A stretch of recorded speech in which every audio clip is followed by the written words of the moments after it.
नमस्कार, बहुत स्वागत आप सभी का। आप देख रहे हैं हमारा विशेष कार्यक्रम द वॉर और मैं हूं आपके साथ यासूब रजा। शुरुआत करते हैं। भारत ने स्विट्जरलैंड के जिनेवा में संयुक्त राष्ट्र मानव अधिकार परिषद यानी UNHRC बैठक में पाकिस्तान को भाई जमकर लताड़ दी है। जमकर पाकिस्तान को, चूंकि पाकिस्तान जिसका हकदार है, शायद UN ने वो कर दिखाया है, जमकर लताड़ लगा दिया, आईना दिखा दिया है पाकिस्तान की ओर से। एक बार फिर एक कहा जाए तो जब कश्मीर को लेकर UN में मुद्दा उठाया तो वहीं भारत ने पाकिस्तान को भी आईना दिखा दिया।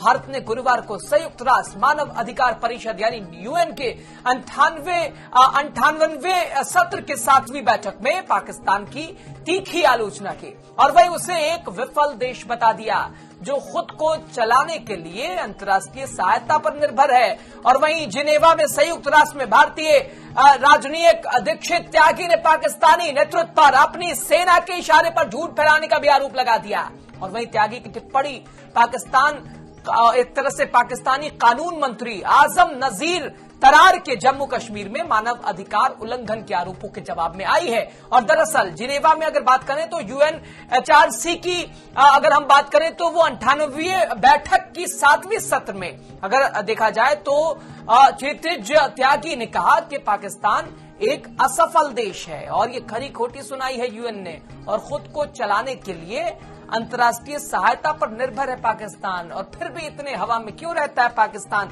इसके ऊपर तो प्रश्न चिन्ह लगा है। उन्होंने कहा कि ये देखना दुखद है कि पाकिस्तान लगातार कश्मीर और भारत को लेकर झूठ फैला रहा है और वहीं पाकिस्तान OIC जैसे मंचों का मजाक बना रहा है। और इसके साथ ही साथ अगर बातचीत की जाए तो कई मायनों में इन चीजों को लेकर घमासान दिखता हुआ नजर आ रहा है। यानी पाकिस्तान को एक बार फिर से लताड़ लगाई है UN में। भारत ने पाकिस्तान की पूरी पोल खोल के रख दी है और पाखंडी पाकिस्तान कहा जाए फिर हुआ बेनकाब। और वहीं कश्मीर के मुद्दे पर पाक को आईना देखना पड़ा और वहीं पाक का कश्मीर राग और भारत का ये मुंहतोड़ जवाब। और आज इसी पर हम बातचीत कर रहे हैं और सबसे पहले वो बयान, उसका जिक्र भी करेंगे हम। वो बयान क्या था, जो कि वो बयान जरा सुनिए, जो कि महत्वपूर्ण बयान था, उसको देखना और सुनना बड़ा जरूरी है। और उसी के बाद आज द वॉर में हम चर्चा की शुरुआत करेंगे। दरअसल वो ये UN की अगर हम बात करें तो पाकिस्तान को वो क्या लताड़ थी। पाकिस्तान एक ऐसा देश है जहां मानव अधिकारों का हनन, अल्पसंख्यकों का उत्पीड़न और लोकतांत्रिक मूल्यों का पालन नहीं करना उनकी नीतियों का एक तरह से ये हिस्सा है और उनकी नीतियों का हिस्सा है। और वहीं पाकिस्तान बेशर्मी से संयुक्त राष्ट्र द्वारा प्रतिबंधित आतंकियों को कहा जाए पनाह भी देता है। तो ये तमाम चीजों का उल्लेख, ये तमाम टिप्पणियों की बात, साथ ही साथ अगर बात करें तो पाकिस्तान बेशर्मी से यानी सारी हदें UN ने पार कर दी है। पाकिस्तान एक ऐसा देश है जहां मानव अधिकारों का हनन, अल्पसंख्यकों का उत्पीड़न और लोकतांत्रिक मूल्यों का पालन नहीं करना उनकी नीतियों का हिस्सा है। और पाकिस्तान एक तरह से बेशर्मी की सारी हदें पार करते हुए बेशर्मी से संयुक्त राष्ट्र द्वारा संबंधित आतंकियों को पनाह देने जैसी बात भी ये तमाम इसमें उल्लेख है। और आज इसी पर हम चर्चा कर रहे हैं। द वॉर में खास मेहमान हमारे साथ जुड़े, सबसे पहले उनका स्वागत। खैर मकदम के साथ हमारे साथ प्रोफेसर DK गिरी, विदेश मामलों के जानकार, मैं स्वागत करता हूं प्रोफेसर DK गिरी सर आपका। इसके साथ ही साथ हमारे साथ राना अली ज़ुहैब जी जुड़े हैं और साथ ही साथ जो कि वरिष्ठ पत्रकार हैं पाकिस्तान से, सर आपका भी बहुत स्वागत। और डॉक्टर राजा काशिफ जी हैं बतौर राजनीतिक विश्लेषक हमारे साथ पाकिस्तान के। मैं सबसे पहले चाहता हूं राना अली ज़ुहैब जी, मैं आप ही के पास आऊं। ये इसको क्या कैसे देखते हैं आप, कैसे काउंटर कीजिएगा? यानी एक बार फिर से ये आईना आप लोगों को देखना पड़ा है अपनी हरकतों की ही वजह से, चूंकि जो बयान है कई मायनों में ये शर्म करने वाला ही है। आखिर बार बार पाकिस्तान को ये तमाम चीजों से क्यों गुजरना पड़ता है, क्यों अपनी हरकतों से बाज नहीं आ रहा पाकिस्तान? राना अली ज़ुहैब साहब।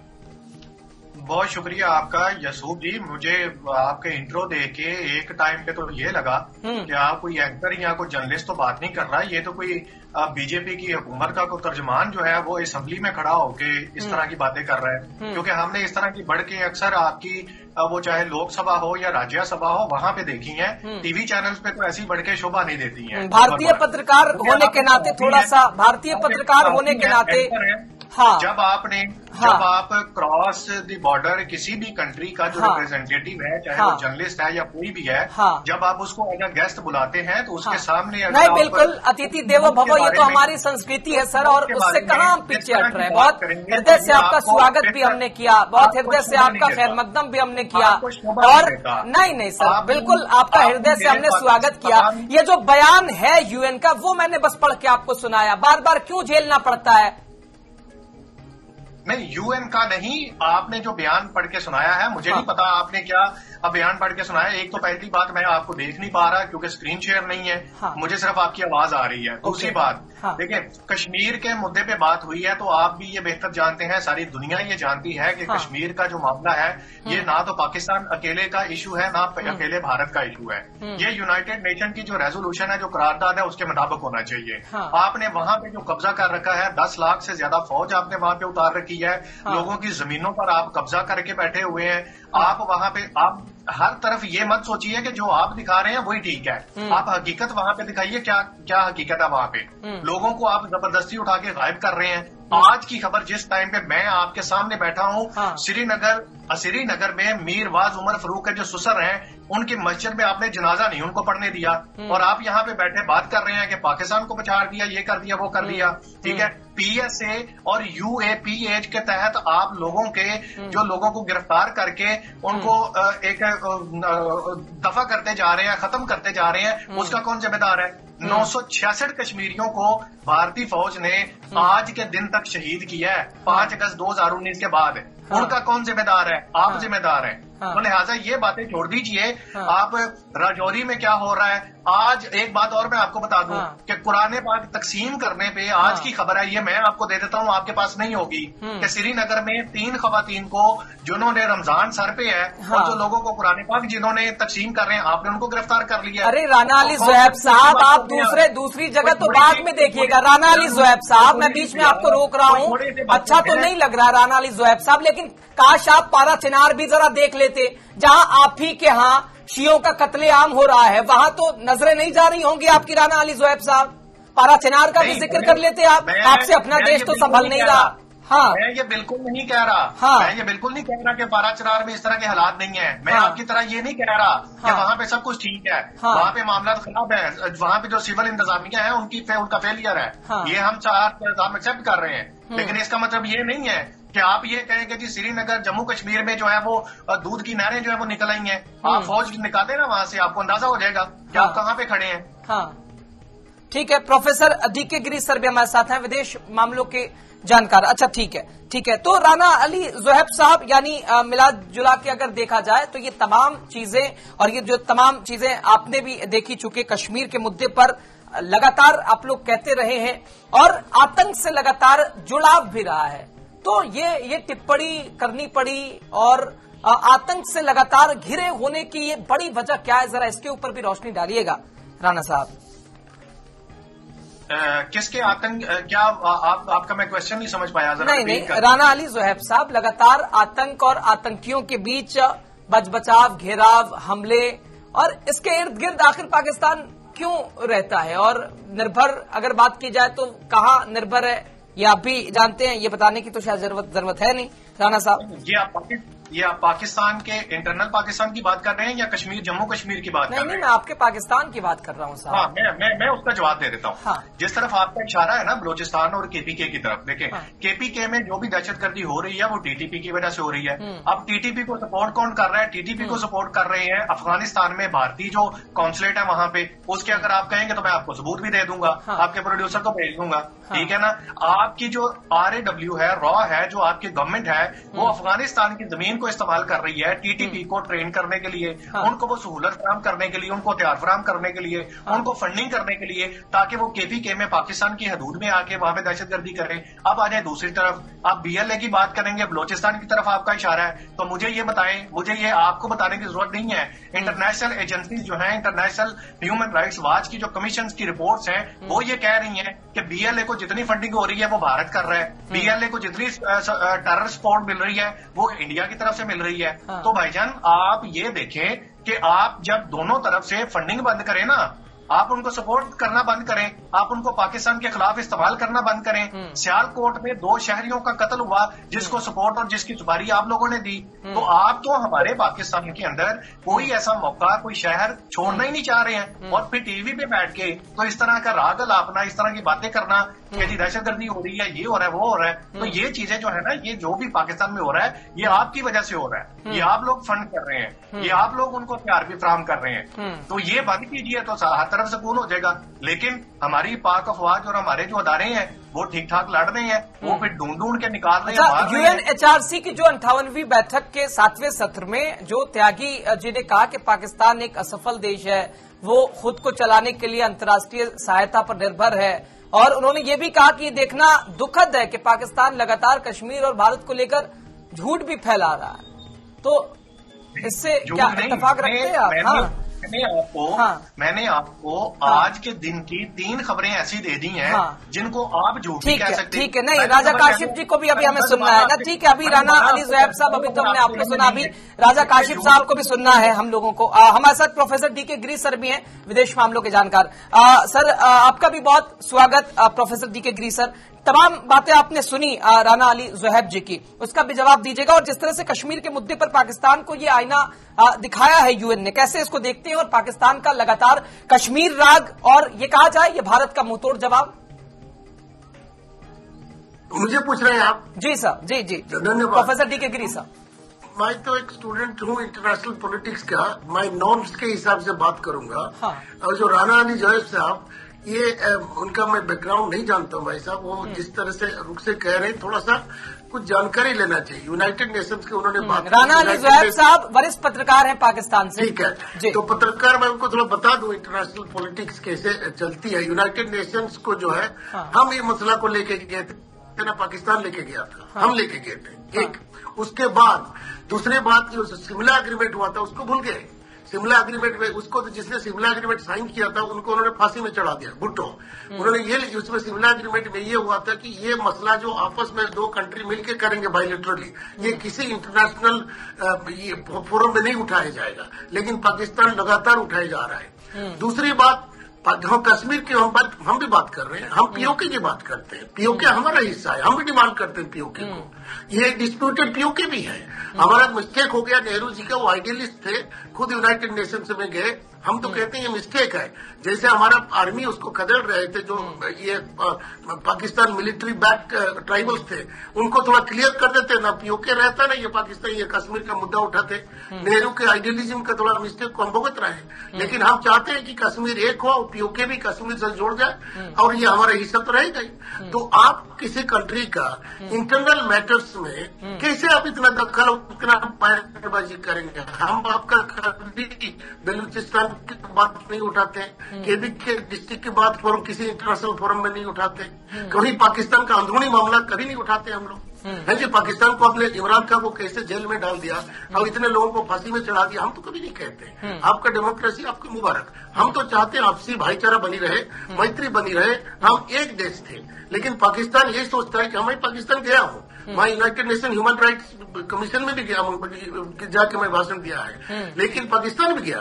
पाकिस्तान का आवाम में जो प्यार है इंडियन के लिए, कहते हैं कि आपका देश जन्नत है क्योंकि वहाँ जमहूरियत है, ये कहते हैं पाकिस्तानी भाई।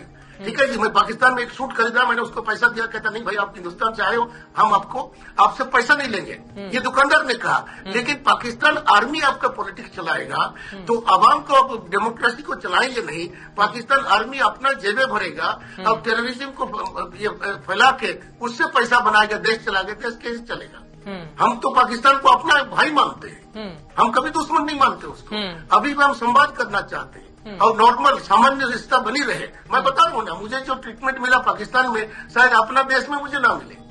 लोग आके मेरे हाथ चूम रहे थे, आप हिंदुस्तान से आए हो, लेकिन ये जो जहर फैला रहा है, ये मिलिट्री का जो जहर फैला कौन रहा है? प्रोफेसर डीके गिरी सर, ये जहर फैला कौन रहा है? है ना, सुनिए तो भाई साहब, राणा भाई साहब ने इतना बातें गिना दिया कि हम कर रहे हैं। ओसामा बिन लादेन को तो हमने नहीं भेजा था, उसको कहां से मिला?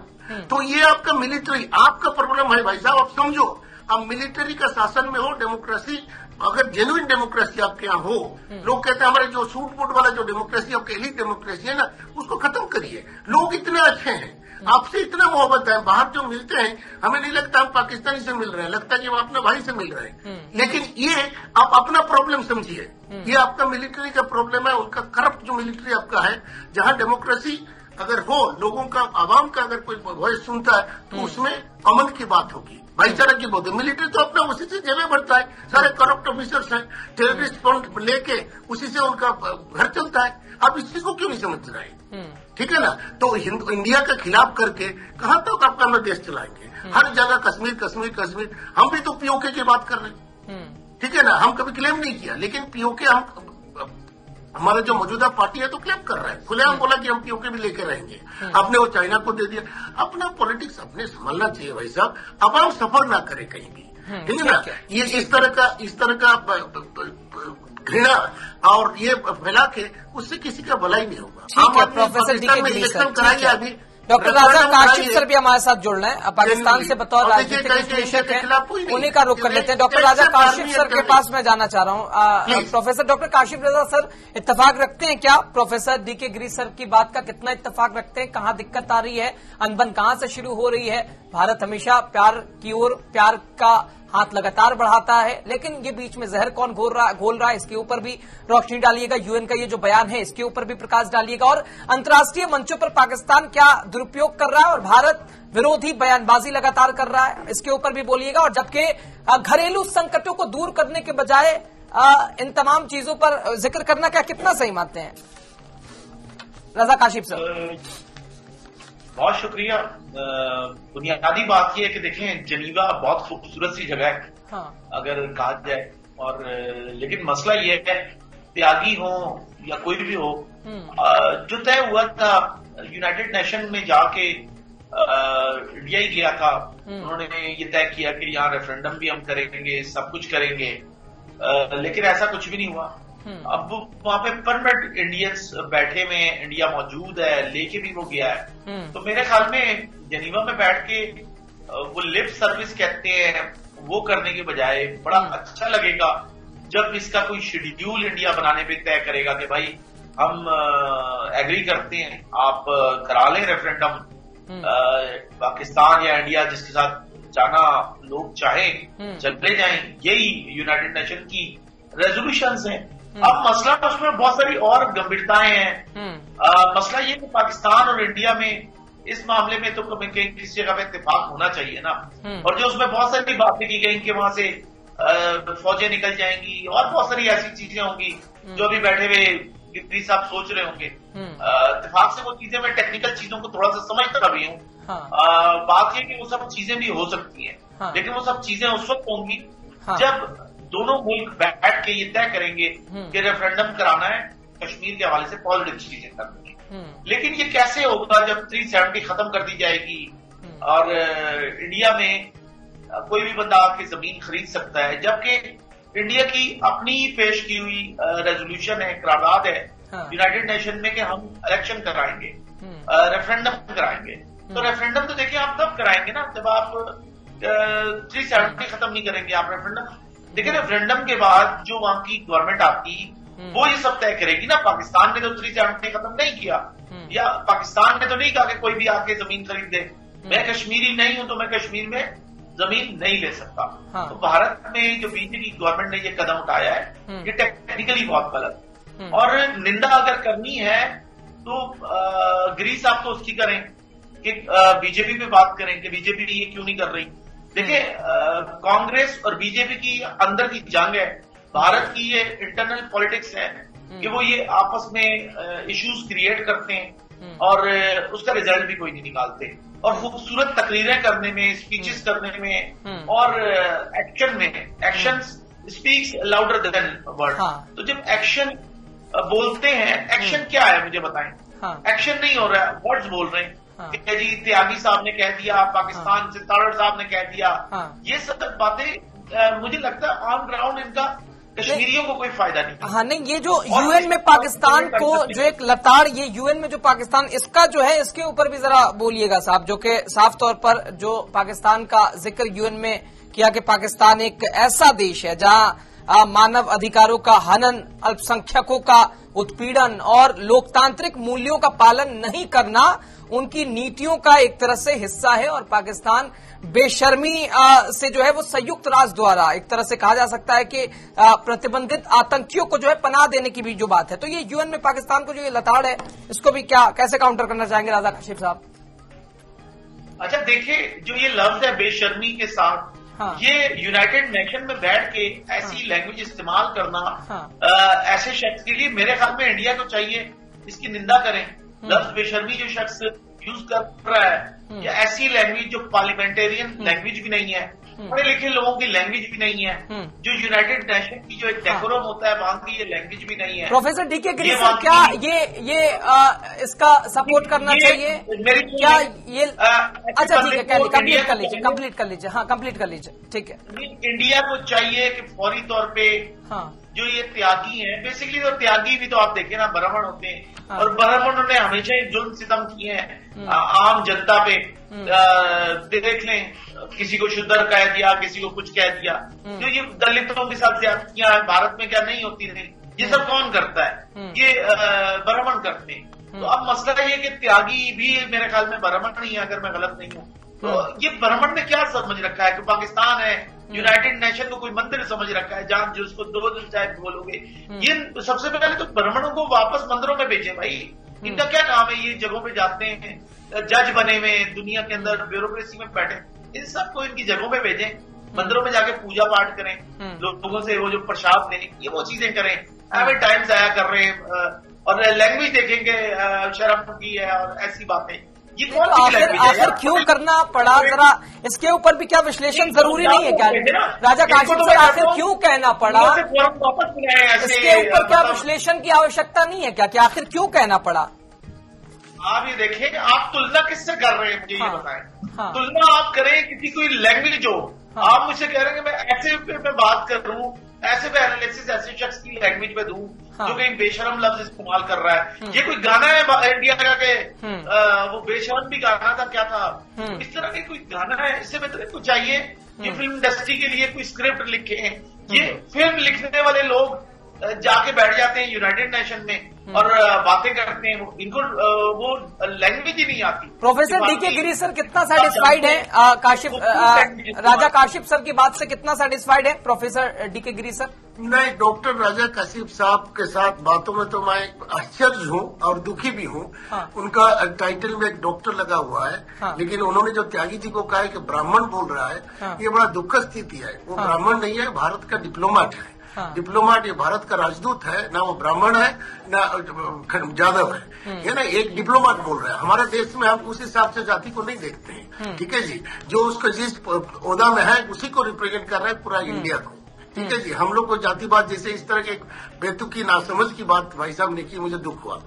दूसरी बात, इसे हम नहीं देखते हैं, हमारे राष्ट्रदूत है वो। हमारे यहाँ भाषा का राजनीति में चुनाव के समय इस्तेमाल होता है, लेकिन उसके बाद लोग पॉलिटिकली करते हैं इलेक्शन कैंपेन में, उसके बाद सब भूल जाते हैं। लेकिन अब राजा काशिफ साहब और एक बात, रेफरेंडम की बात कही, पाकिस्तानी भाई लोग ये रेफरेंडम की बात करते हैं। आप थोड़ा जाके रेजोल्यूशन को पढ़िए जहाँ रेफरेंडम की बात हुआ है। मैं पढ़ता हूँ, बता दूं, जाके पढ़िएगा तो वहाँ लिखा हुआ है जब दोनों कश्मीर एक होंगे उसके बाद यूनाइटेड नेशंस का ऑब्जर्वर्स के अंडर एडमिनिस्ट्रेशन में वो आएगा तब जाके रेफरेंडम होगा। ये हमारे पार्ट जो कश्मीर हमारे साथ है उसमें रेफरेंडम की बात नहीं हुई है, ध्यान से थोड़ा उसको पढ़िए। तीसरी बात यह है कि अक्सर ये अपनी बात कहते हैं कि कश्मीर में क्या हो रहा है। मैं एक आंकड़ा देता हूँ छोटा सा भाई साहब, ये आंकड़े हैं, मैं नहीं कह रहा हूँ। हमारे यहाँ आप लोग कहते हैं ना मुस्लिम भाई साहब, मुस्लिमों के साथ मैं जामिया मिलिया इसलिए उनके साथ सर्व कर रखता हूँ यूनिवर्सिटी में, मैं हिंदू हूँ। लेकिन एक बात बताता हूँ, एक आंकड़ा क्लियर कर देगा। जब आजादी हुई थी, देश का बंटवारा हुआ था, हमारे यहाँ 9% मुस्लिम थे। अभी हमारे यहाँ 14-15% मुस्लिम है। आपके यहाँ 20% हिंदूज थे, अभी 2% हिंदूज हैं। माइनॉरिटी का संहार कौन कर रहा है? ठीक है ना, आप अपना आंकड़े देखिए। तो पाकिस्तानी भाइयों से मेरा गुजारिश है कि अपना पॉलिटिक्स को समझिए और उसी हिसाब से प्रतिक्रिया करिए, क्योंकि आप इंडिया के साथ दुश्मनी करके आगे आप नहीं बढ़ सकते। राना अली इत्तेफाक रखते हैं और ये कहा जाए कि दूसरों पर अगर तबसरा कीजिए, सामने आईना रख लिया कीजिए। आखिर क्यों कहना पड़ा, क्यों इन्वॉल्व होना पड़ा राना अली ज़ोहैब साहब, जल्दी से? क्या बात कर दी आपने यसूफ भाई, मेरे मुंह के अल्फाज आपने छीन ली हैं कि दूसरों पर बात करने से पहले जरा अपना आईना देख लीजिए। मैं आज की ही एक और खबर आपके साथ शेयर कर देता हूं कि उत्तर प्रदेश में 10 मुसलमान लड़कियों को हिजाब पहनने की वजह से आपने 10वीं क्लास के उसमें इम्तिहान में नहीं बैठने दिया और बच्चियों को स्कूल से निकाल दिया है। ये आप लेक्चर हमें मत दीजिए कि माइनॉरिटी के राइट्स जो हैं वो कौन सा मुल्क इसको कर रहा है या कौन सा नहीं कर रहा है। हम मंदिरों को यहाँ पे गिरा नहीं रहे हैं, हम गिरजाघरों को बंद नहीं कर रहे हैं, हम ईसाइयों को उठा के खत्म नहीं कर रहे हैं। लेकिन इसके भारत में आप देख लें, आज की खबर सांबल में क्या हो रहा है। आज मेरी बात कंप्लीट सुनिएगा, उसके बाद देखिए सांबल में क्या हो रहा है। आप दरगाहों को गिराने पे आ गए हैं, मस्जिदें कितनी शहीद कर दी हैं आपने, ठीक है। मुसलमानों को, घरों को, दुकानों को, कारोबार को आप बंद करने पे आ गए हैं। ये तो आपका ये हाल है वहां पे जो आप माइनॉरिटीज के साथ कर रहे हैं वहां पे। तो ये हमें लेक्चर पाकिस्तान को मत दीजिए कि हिंदू इतने परसेंट थे, इतने परसेंट रह गए हैं, ईसाई इतने फीसद थे। हमारे तो फेडरल मिनिस्ट्रीज में हिंदू बैठे हुए हैं, आपको ये होना चाहिए। पंजाब की जो हमारी यहाँ पे हुकूमत है वहां पे भी माइनॉरिटी के मिनिस्टर बैठे हुए हैं, तो ये वो भी एक हिंदू है। तो ये मत हमें सिखाइए कि यहाँ पे ऐसा कुछ नहीं होता। आप सिर्फ अपनी तरफ, आपने आने वाली जो एग्जांपल दी है ना, बड़ी परफेक्ट आप पे फिट हुई है। प्रोफेसर डीके गिरी सर, कैसे देखा जाए, आपका सीधे काउंटर ले लेते हैं जल्दी से। डीके गिरी सर, मैंने कहा ना, मेरे बातों में मैं मोहब्बत का जिक्र की, पाकिस्तानी भाइयों का भी जिक्र की, लेकिन ये जो मंसूबे है उनका कोई इलाज नहीं है सब। अल्लाह और भगवान ही आपको बचाएं, और कोई नहीं बचा सकता पाकिस्तान को बिखरने में और टूटने में। आप ये जो मंसूबे जब तक नहीं बदलेंगे आपका, भगवान बचाए। हमारा उत्तर प्रदेश में क्या हो रहा है राना साहब, वो हम संभालेंगे। आप अपना देखिए उत्तर प्रदेश में क्या हो रहा है, हम संभालेंगे उसको, हम लड़ेंगे। हमारे किसी के ऊपर अत्याचार हो तो हम लड़ेंगे। आप अपना सोचिए, ठीक है ना। राजा काशिफ सर, अपना संभालने की जरूरत नहीं है क्या? जल्दी से आपका कमेंट प्रोफेसर डॉक्टर राजा काशिफ सर, जल्दी से आपका कमेंट। क्या अपने आप को देखना जरूरी नहीं है क्या? देखें, अगर मैं बहुत जल्दी से हाँ, पाकिस्तान में दूध की नहरें बह रही हैं तो ऐसा नहीं है, लेकिन भारत में भी दूध की नहरें नहीं बह रहे। दुनिया में कहीं नहीं बह रही है, हर जगह प्रॉब्लम नहीं बह रही ना। तो आप इस चीज को समझें कि बहुत सारी चीजें ऐसे, और ये कहना कि भारत में ब्राह्मण की बेस पे चीजें नहीं होती, सारे फैक्ट्स हमारे सामने मौजूद हैं, आप सारी चीजें देख सकते हैं। रिपोर्ट थी, देखें, कांग्रेस के हाथों ही रिपोर्ट्स भी पिछले साल ये समय से ज्यादा इजाजत नहीं लेता। आप प्रोफेसर डीके गिरी सर, विदेश मामलों के जानकार, आप हमारे साथ जुड़े। इसके अलावा राना अली ज़ोहैब साहब बतौर वरिष्ठ पत्रकार पाकिस्तान से हमारे साथ जुड़े, और डॉक्टर राजा काशिफ सर राजनीतिक विश्लेषक के तौर पर पाकिस्तान से आप भी हमारे साथ जुड़े। तमाम ही खास मेहमानों का हमारे साथ जुड़ने के लिए द वॉर इस खास कार्यक्रम में बहुत शुक्रिया। फिलहाल इस कार्यक्रम में इतना ही। आप देखते रहिए TV 100, खबरों का सिलसिला लगातार जारी है। नमस्कार।